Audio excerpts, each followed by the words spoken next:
Hello, everybody again. Rebecca Power, University of Wisconsin-Madison Division of Extension, and I have the honor of doing the first screen sharing attempt. How exciting. Okay, so is everybody seeing what they think they should be seeing? Okay, good, good. And I'll just tell you right now, I can't see, it's harder for me to see all the other controls but my screen. So if I miss any comments or anything, please forgive me and I'll get to them after I'm done. And really, this is just a teaser maybe for Andrew's presentation coming up and to help us put this workshop into a bit of context. So one of the reasons we are doing this training in Wisconsin is because we have seen the value in other states that the ACPF can provide to doing conservation, land and water conservation in a watershed context. So I'm just going to give a little bit of an overview of conservation in a watershed context and the value of that. I think most of you recognize that, but so when we're doing conservation work, I think more and more we're having that understanding that conservation, whether it's in a row crop environment or whether it's working with livestock in urban areas and just in the diversity of land and water uses that we have in Wisconsin and across the country and the world, we want to be doing conservation in a way that works for everyone. And that means on the land that we might be working with a specific landowner or land manager. And it's also for other people that are using the resources and need the resources that are downstream from that land. So I'm guessing most of you have seen this quote by Luna Leopold that water, and this was a number of years ago now that he said this, but water is the most critical resource issue of our lifetime and our children's lifetime. And more specifically for this training, the health of our waters is a principal measure of how we live on the land. So when we're thinking about the frameworks that we use for conservation, we think, that watersheds are an important framework for us to use when we're looking at whether and to what degree maybe we're getting the job done when it comes to conservation on the land. Certainly, there are other metrics that are important, but water is a critical metric. So, given that, when we think about what it means to do watershed management and do successful watershed management, there's a group of folks that got together, some of which are in this meeting, to look at how we might, what is successful watershed management anyway, and how do we take it from these isolated pockets of success that we know we're having on the landscape and really have much broader coverage in where and how we're having those successes. So first we started with a definition of what successful watershed management means, which would be a system that everything is connected, that achieves water-related environmental, social, and economic goals in a designated time frame, with those goals agreed upon by a representative group of stakeholders. And you'll hear more about this in a little bit, but again, when we look at the value of the agricultural conservation planning framework, not only the tools, but the framework as a whole, it really it's helpful from an environmental perspective. What are the resource concerns that we're seeing? Where are those resource concerns? What kind of technologies do we have available to address those resource concerns?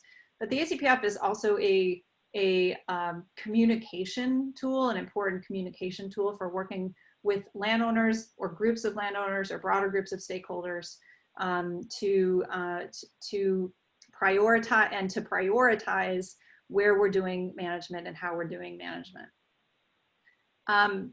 So another way that folks looked at what it takes to do successful watershed management is to look at this this nested framework. And again, Andrew's going to talk about this some, I know, But when we're looking at much broader, bigger watersheds like an 8-digit scale, we're doing broader planning and assessment. When we're focused at the smaller scale, and ACPF can be, I think, particularly helpful at these smaller scales, the 10-12 scale and all the way down to the field scale, that's where we need these more precision tools for looking at, okay, here are conservation goals, here are watershed goals, and how are we gonna identify and prioritize the work that needs to be done to meet those goals.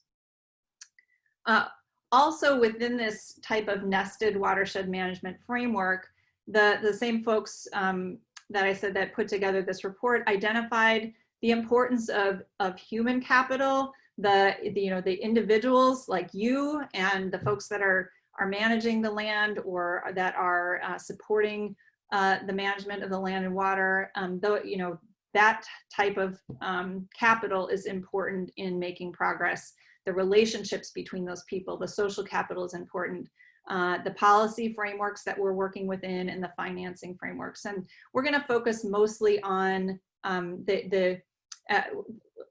other thing I forgot to mention here. Okay, and the ACPF is an important part of the learning systems, the data management and analysis systems, and helping to maintain that culture of learning that's necessary to actually achieve conservation at significant enough scales to reach our watershed management goals or to reach our other conservation goals. So again, I'm just trying to put the ACPF in this context of our bigger goals and how we do conservation successfully in a watershed context.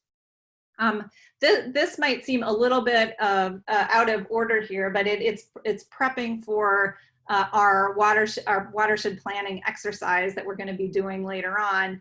And just to emphasize the value of that human component. So we're going to be focused on some of the technical components here. But when we're thinking about watershed management and successful watershed management, this is a publication that looked at where watershed management has been successful and some of the framework of indicators, particularly for site selection or community readiness to engage in watershed management. But you'll notice that so many of these preconditions for success are based on people. So again, this is a little bit of prep for that exercise coming up, but it's also, again, looking at the value that the ACPF can be as a communication tool and building the conversation that ultimately, hopefully leads to conservation success. So with that, I'll turn it over to Andrew to get into some more detail about how watershed management works in Wisconsin. And I'm going to stop sharing my screen here. And now we should be ready for Andrew to share his screen. Okay, hi everybody. I'm Andrew Craig. I work for Wisconsin DNR. I've scrolled through the names and I recognize most of the names attending today. Some of you have worked directly with me on watershed-based planning in the past. Some of you had not. So hopefully this workshop will help give you some opportunities the way you can either implement those existing plans or perhaps embark on a new planning effort. And if you're looking for assistance from DNR, I'm the primary contact for watershed planning in our state. I'll share my screen now. Can everybody see that?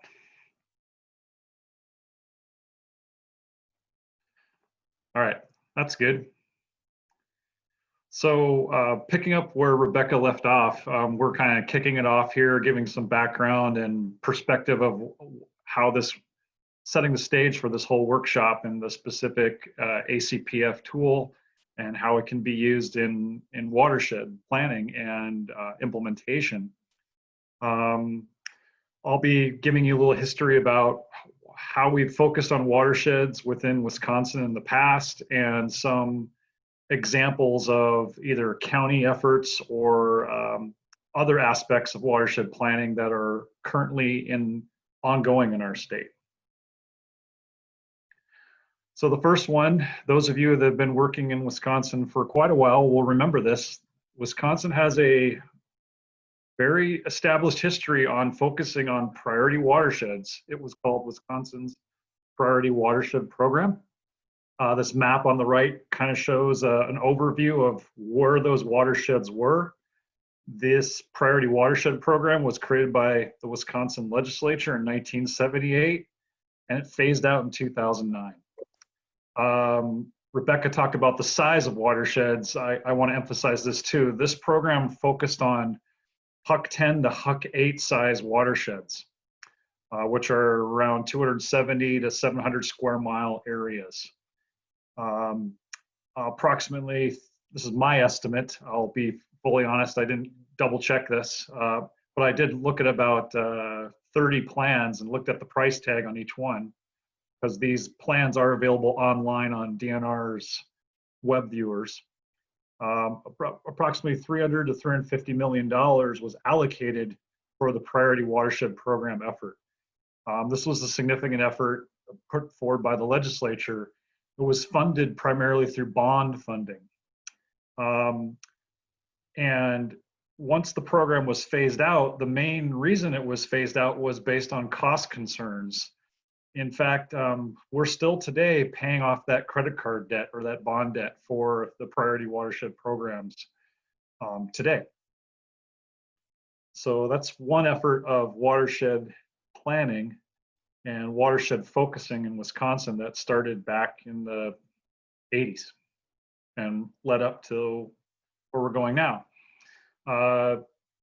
If you want to look up some of these, this is just one of the plans that's available online. There's about 75 of these available through our water condition viewer on DNR's web pages.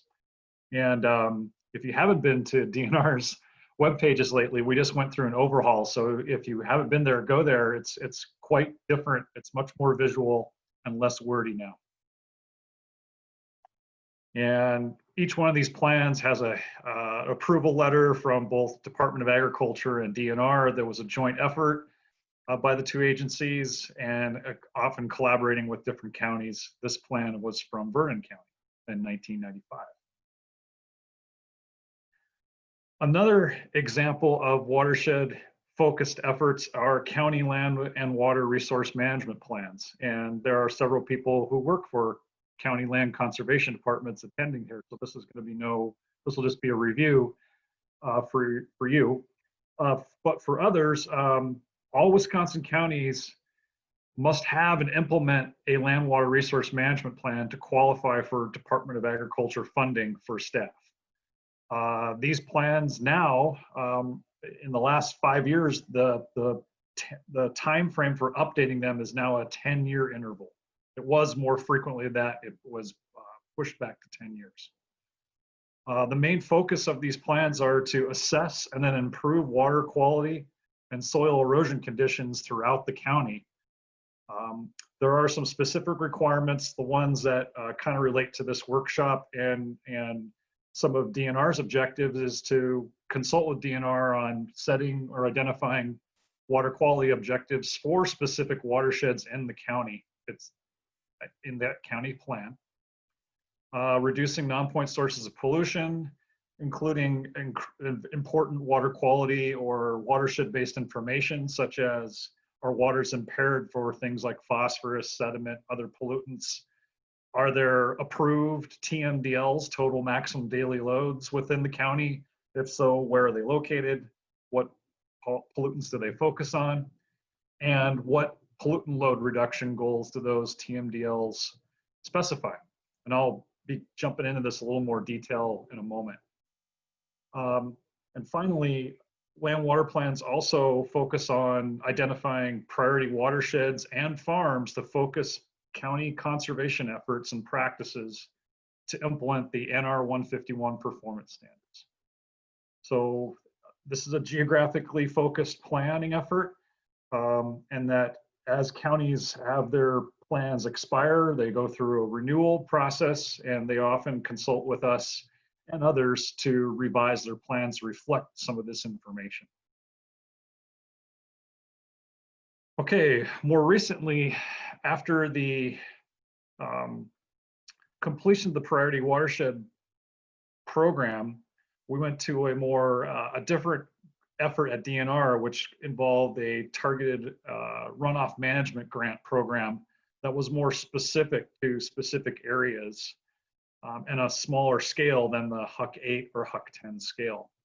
And where we've gone with that now, because of most of the funding that we do for the targeted runoff management program goes towards the implementation of 9 key element watershed-based plans. And so there are 9 elements that each plan must meet that are set by EPA. And this one you see here is element 3. And the ACPF tool is a great tool to identify critical areas where measures are needed to implement the plan at a scale that makes the most sense on the ground and can be very relevant as a communication tool, as well as a technical or prioritization tool. So it has multiple benefits to meet element 3. And again, critical source areas are the ones where you can get the biggest bang for your buck and also reduce pollutants on a cost-effective manner. EPA has also promoted a specific document in 2018 called the Critical Source Area Identification and BMP Selection paper. This is a really good paper that focuses a lot on saying where can you identify critical source areas and how to do that. And it goes on further to says if you really want to get a measurable response in a watershed, if you're going to start measuring in the stream or in the lake or in the, it may even be an aquifer for groundwater purposes, you got to put the right BMPs in the right place at the right time and implement them consistently to get measurable results. And it also can reduce costs as well if you can get at the critical source areas. There's a link there on the bottom of this slide if you want to go to this. It's just on EPA's Watershed Planning Resources page. So some of you who, I think most of you who are attending this reviewed the previous webinar, so this is kind of a repeat from this slide. We're doing a lot of total maximum daily loads because we have a lot of impaired waters within Wisconsin, and that's what this map shows as of 2018. Most of the impairments within Wisconsin are from phosphorus and sediment. There are also impairments due to toxics like PCBs and mercury from those various sources, and also bacteria. This is a more simplistic map without the impaired waters, but I've moved forward to the year 2020, which kind of gives you the big picture here is that almost more than half of our state is under a TMDL that's been approved. And most of these are for phosphorus or sediment. There are some under development as well, as you see here on the right, the Northeast Lakeshore area. And we're just beginning the Fox River to Plains watershed TMDL development now. And a lot of these, I want to say one thing, we didn't do these all on our own. Many of these TMDLs were done either in close consultation with a EPA funded contractor, or we worked closely with our funding and EPA funding to work with the contractor to develop these TMDLs. So what do you get with the TMDL? The total maximum daily load is essentially that shows how much pollution a water body can receive and still meet uses. The TMDLs that we are doing break up larger watersheds into smaller subbasins. This is for those of you in the Northeast will recognize this. This is the Lower Fox River watershed with Green Bay in the upper part. And by breaking up the watershed into smaller pieces, I believe this is a HUC 8 size watershed. And these smaller subbasins are generally aligned with HUC 12 watershed boundaries. Each one of these smaller subbasins has specific load reduction goals and an inventory of land use, as well as an estimated loading rate. So from TMDLs, we're trying to get at how much reduction do we need and where is it needed the most or the least and how much. but it didn't answer the question where. It just said specifically within those HUC-12s, and that's what I want to get to next. So like I said, for each TMDL, there's these big reports. They each have a load reduction amount, which you can see here at the top for each sub-basin. And there's a load allocation and a waste load allocation. The load is for non-point sources. The waste load allocation is for point sources. Each have specific reductions that need to be achieved to meet water quality standards. So breaking it down back to this was the Kankapot Creek watershed that I had circled there earlier. Now we're getting to a smaller scale. We're getting more focused here. This is a HUC-12 size watershed. It's about 35 square miles. This is what TMDLs don't answer. And this is where ACPF and 9-element watershed plans can provide this answer, which is what practices can get you there, where, and are some areas more critical for practices than others? And one of the tools that can answer all those questions is ACPF. So, and there are other tools we have available that some of you have used that DNR has developed, like it's called the eval tool, which evaluates agricultural lands and the risk for sheet, rill, and gully erosion. And it uses LIDAR similar to what ACPF does. There are other modeling tools that can be used as well to predict higher or lower loading rates. The final thing I'll say is that, and I want to put this in perspective, ACPF can help answer the questions, but it doesn't replace the need for doing on-the-ground work in a watershed. There are some things that you can't know, like who are the landowners in that watershed, and that requires direct work and face-to-face contact with folks to make that possible. This is one of my last slides, and I want to give credit to UW Extension, Chad Cook, Rebecca Power, and others. They produced a citizen's guide to watershed planning, and this is a kind of a shorter, more condensed version of how to develop a watershed-based plan, specifically in a Wisconsin context. This is available on UW Extension's webpage, and it's also available on DNR's 9-element plan webpage too. So I kind of give you a history here from the early 80s all the way up to where we're at now. And if there's any questions, I'll be happy to take them now, I think, or we can move on.